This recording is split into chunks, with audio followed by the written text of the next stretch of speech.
sitting right here upstairs looking out the west-facing window of our two-story home here in John Day, Oregon.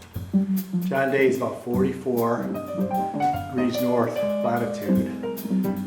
It could be a bit challenging to see what I'm setting out to see. Ordinarily, you would never do astronomy from inside the building. There's thermal issues, etc., etc. But tonight is a very special night because at 10 o'clock this morning, Jupiter and Saturn experience a rare conjunction where they're basically, to the naked eye, you would see a single bright star in the heavens. And that star has been called the Christmas star, even though today is the winter solstice, December 21st, Monday, 2020. As you see, out the window, there is yet to be any bright... Oh, I was mistaken, ladies and gentlemen. I can see it now. And it's much further from the sun than I expected. There's your first look at Jupiter conjunct Saturn, an event that usually takes several hundred years to occur with a degree of proximity, which is about 1/10 of a degree that we're going to see it tonight.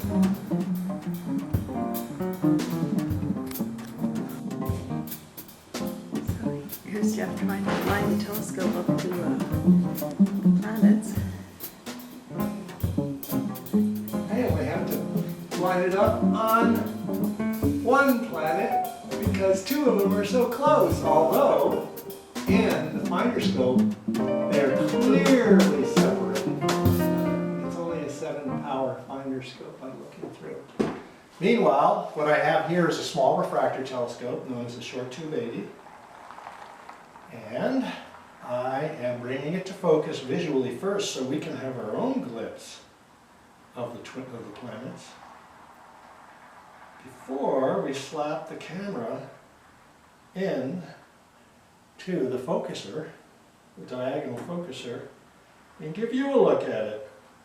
Right now I'm seeing Jupiter, I'm seeing the ring, Saturn and its ring, and I'm seeing one, probably Ganymede, now two of Jupiter's satellites. I'm not seeing Saturn's main satellite, which is Titan. And as you may know, satellites are small bodies like our moon that revolve around other bodies, in this case planets. So I'm going to give Vanessa a chance to look through there. And as you can see, if you sight along the optical tube assembly, you can see once again A Saturn, right? and Jupiter. Actually, Jupiter is the brighter. Jupiter is about... I can tell Saturn because you can see the rings. Yes, you can always tell Saturn by the rings. And you can see the moon. The moon's around Jupiter. Yes, you can. So all in one single telescopic view. Now, as I mentioned earlier, this is a very, very rare event. Jupiter usually typically takes about 12 years to orbit around the Sun, and Saturn about 29. So they're both moving away from the Sun as viewed from the Earth, except when the Earth is passing them. That's known as retrograde. So they're struggling not to have to set right now.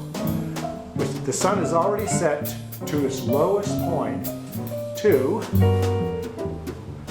the south and the west, because this is the shortest day of the year, which, by the way, did not turn out to be very cold. How warm was it today, Vanessa? 60 degrees. 60 degrees. And this is another, and we've had overcast for the last week, and I didn't expect to be able to follow this conjunction at all.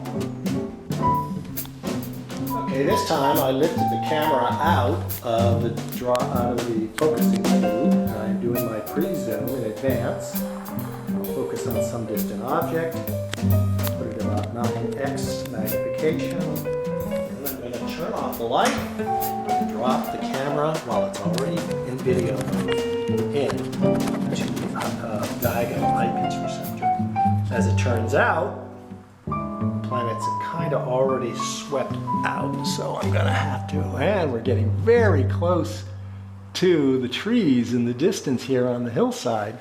So soon we're going to be losing the planets to visual view, and this will be the one record that I keep of this event. Oh, boy, the focus is working so much better now. What's going on with the camera?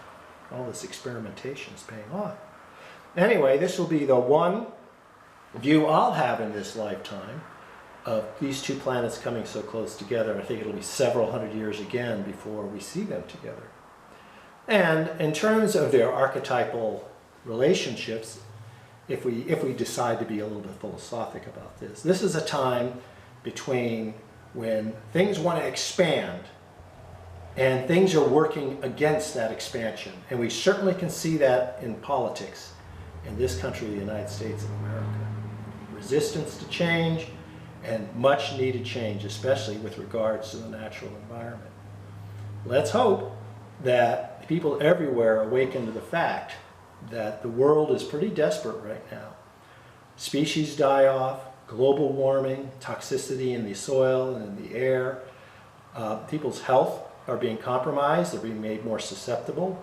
We are highly populated, much demand for resources, and we're going to have to basically, by the time we get to the 22nd century, but certainly by the time these two planets once again join in the heavens, we are going to have dealt with some very, very serious issues.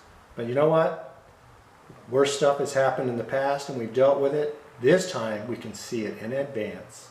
We don't have to wait around for a comet to strike the Greenland ice sheet before all hell breaks loose. This time it's slow motion, it's happening all around us. If we pay attention and make some much needed steps to be much more conservative with our use of resources on the planet and much healthier in the ways we extract those resources and interact with other creatures, we might just get through this yet. Signing off at the time of the conjunction of Jupiter and Saturn on December 21st, 2020, the year of clarity. And thankfully this camera has a much better focus now. You can see west from our home, up towards the community hospital we have here.